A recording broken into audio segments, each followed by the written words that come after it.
Hello, Assalamu alaikum. My name is Dr. Ismail Abbasi. In today's session, I'm going to discuss Sonnet 116, Let Me Not to the Marriage of True Minds, which is created by William Shakespeare.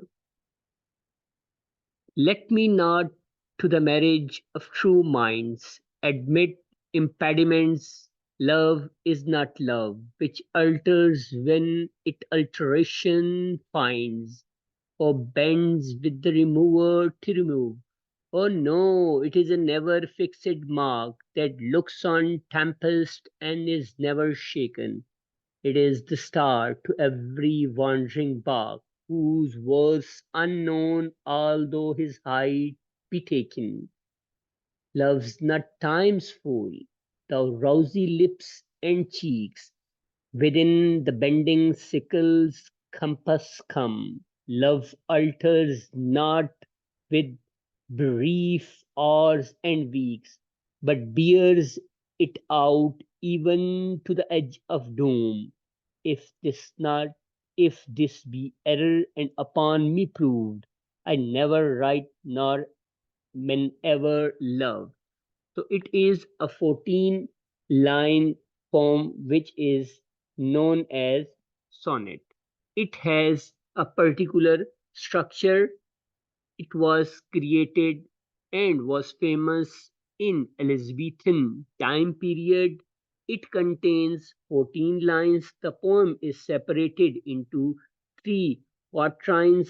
Each quatrains means first four lines and then next four lines and then next four lines. So 12 lines are into three quatrains and the last one is a couplet. The rhyming scheme is a particular rhyming scheme, as you have seen, like how the rhyming scheme alters like A, B, minds and finds, which is A, love and remove, which is B, and similarly mark and bark is C, shaken and taken is D, then cheeks and weeks they are E, come and whom are F, proved and loved are G. So this particular rhyming scheme was very famous and practiced in Shakespearean sonnets, which is A, B, A, B. The last words match with each other as far as their sound pattern is concerned. So it was written in iambic pentameter. Iambic pentameter means that there are 5 feet in this particular line. So each line has a specific pattern with unstressed and stressed syllable. Like one syllable, the initial one will be unstressed, which will have a very low force on that particular syllable or word, and the second one will be spoken with the higher force, which will be called as a voiced syllable, like let me not to the marriage of true mind. So here you could see that how let is not spoken as let, rather it will be let, and me will have force. Similarly, admit impediments, im will be forced again. Similarly, which will be spoken with the smaller force, which alters when it. So similarly, oh bends, oh no, that looks. So one syllable will be unstressed and the second one will be stressed as well.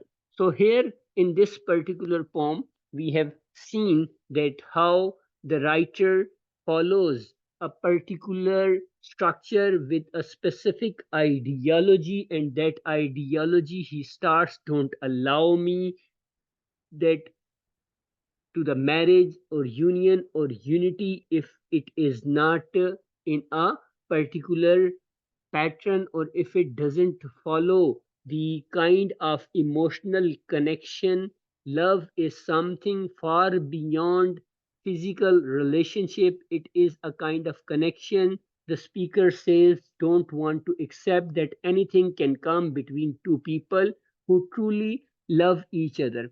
Nothing can get in the way of the people who are united and have real emotion and connection. People who have true minds share the true same belief system, values, and ideas. They may be close friends or family members, not only lovers. So, love can exist between two people unconditionally. By repeating words, the poet emphasizes that true love never changes, no matter what happens. So, love is not love. This is a kind of alliteration as well, where the sound is repeated. The poet believes that if love changes or weakens, then it is not love. Love can withhold itself through all the tests and trials of the time. True love does not change when the circumstances change. True love stays constant and stable. It does not weaken when there are difficult times or a loved one does not seem to love anymore. So here we can see that how it talks about the initial discussion which is related to kind of connection or association between two people. Here, the writer has used metaphor as well, like you can see that how this metaphor ever fixed mark that looks on the tempest and is never shaken. So, here you could see that how he talks about or compares love and challenges of the love with the tempest and the unbroken resolution that a lover will have towards the beloved. Metaphor 2 here, wandering bark, is also shown as a kind of metaphor where you could see that how the direction and connection and affiliations exist. Then it indicates how strongly the poet rejects the idea that anything can change. So true love in the first metaphor, the poet says that the true love ever fixed mark, perhaps the lighthouse, it stays shining and constant as a guide even during the worst storms. The metaphor tells us true love is faithful and steady and will help you to manage even the worst problems of life. And similarly, the second metaphor also is related to the kind of direction and the position of the star can be measured, but one cannot know its worth or value, its importance. In the same way, the value of the true love cannot be measured. When you are in trouble in the sea, then you know the value of that particular star, which is a guiding star. So, similarly, in life, a true love provides direction. So, it is constant, it never changes, and it is compared to a wandering star that keeps on changing. So again, in the next lines, you see that the use of capital in time tell us about the personification that time is a person. Shakespeare here like loves not time's fool, thou rosy lips and cheeks within the bending sickle. So here time is personified as an individual, where we know that personification is a kind of comparison between two things while giving one thing a kind of qualities that are human like qualities. The speaker says that love is not a servant that has to be that has to obey time's rule, even though time destroys youth and beauty, but the rosy lips and cheeks that can fade away, but love will not change with the time passes. Rather, love will stay forever. Even you can see that the poet says that love will remain forever until the end of the world or the edge of the doom. Death or the grim reaper is also referred to the father's time. He carries a sickle, harvest people just like a farm worker occurs in the grass and the sickle, and he destroys youth and the beauty. So purple, like everything, become old and people are fragile, but love will remain forever. The tone is scornful of the time, brief hours and weeks, and because true love is not afraid of time, scornful, an expression of disgust towards something or someone who is unworthy. So here in the last couplet, we also see that the tone of the rhyming couplet is persuasive. The poet, the speaker, wants to persuade the readers to agree with his views about true love, because if you do not agree, if this not be error, and if this be error, and upon me proved, I never write nor men ever love. So love cannot exist if whatever I claim, whatever I say, the everlasting, evergreen duration of love doesn't exist, then love does not exist at all. The speaker says that if anyone can prove that his values of love are wrong, then it would mean that he didn't write and anything, and then no one has ever loved. So this is a kind of clever argument to end the poem, because all we know that Shakespeare has written, we are studying one of the poem right now, and of course people have loved before, and so what he says about love must be correct. So it is because of the experiences. So in modern day translation, we can read the poem by showing the kind of connection between two individuals, and where he states like, I won't admit that anything could come between two people. Rather, true love never changes, it never alters with the change and alteration of time, and then it is a constant, like a lighthouse that stays unshaken and is a kind of guiding star that remains available to the lost travelers who could find the direction. Love is not dependent upon time, youth, beauty, because everything will pass away one day, but love will stay forever. So it is a kind of connection that could last for many decades if the connection truly exists. But if it is a kind of time pass or has a kind of temporal tendencies, then it is not going to stay forever, or rather, it will disappear. So we can see that how, in summary, the poet tells us that what love is not love, like it is not fickle or changeable or removable. It doesn't have obstacles or flaws, like it doesn't change when the situation change or alteration is available. It doesn't bend or weaken. It is always available.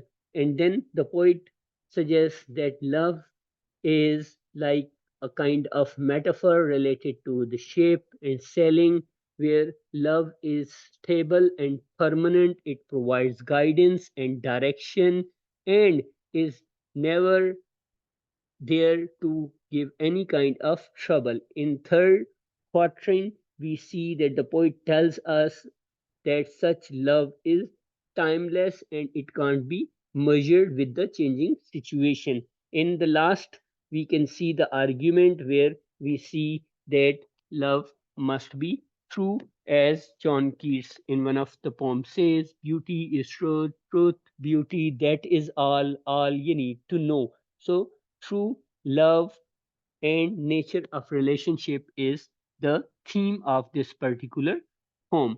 If we go for the analysis of this particular sonnet 116, then we see the definition of the love is provided over here, that is among the most often quoted and anthologized in the poetic canon.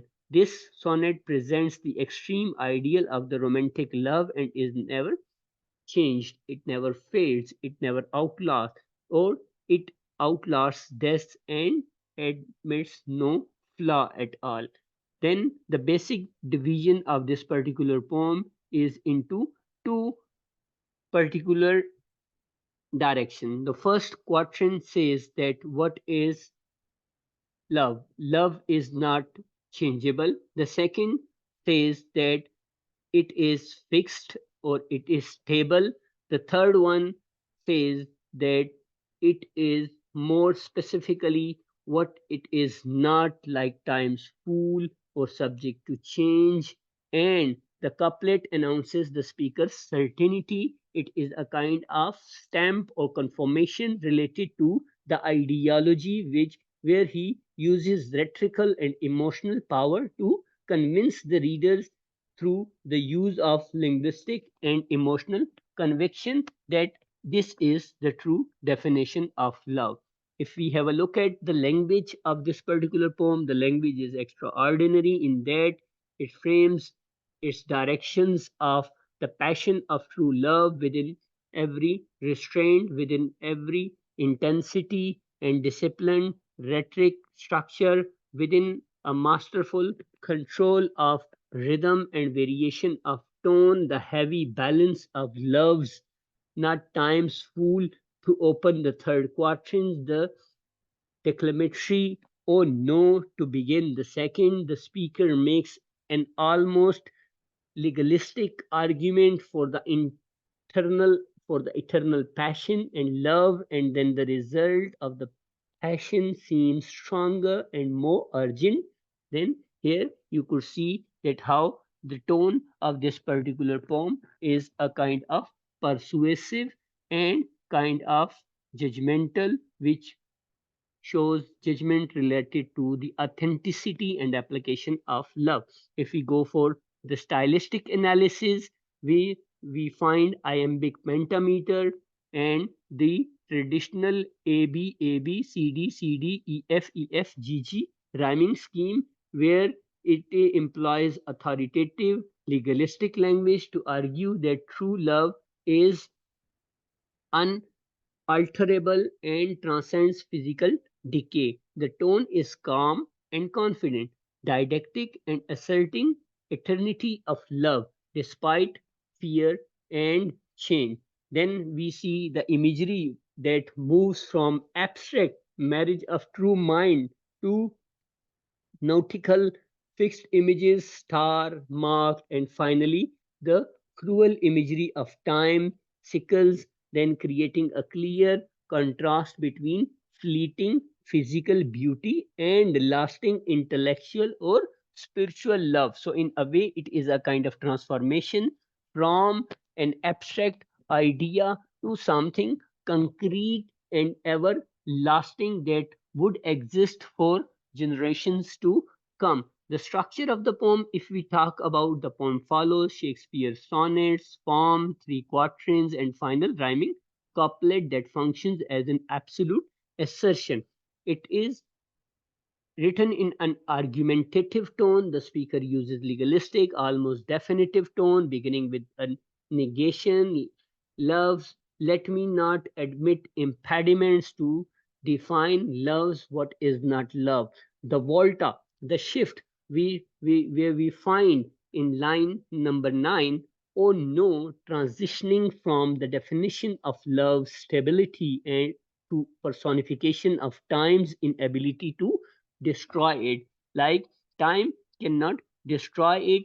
Here, if we look at the literary devices in the poem, metaphor, love is described as an ever fixed mark which is used in navigational world for landmarks or the lighthouse, a kind of uh, guiding map for the lost travelers. So, star to every wandering bark, the guide for the ship, and which is a kind of guiding spirit for the people who are lost or people who want to reach to a certain destination. If we talk about personification, time is personified as having bending sickles, destructive force that destroys rosy lips and cheeks, which in a way creates a kind of physical beauty.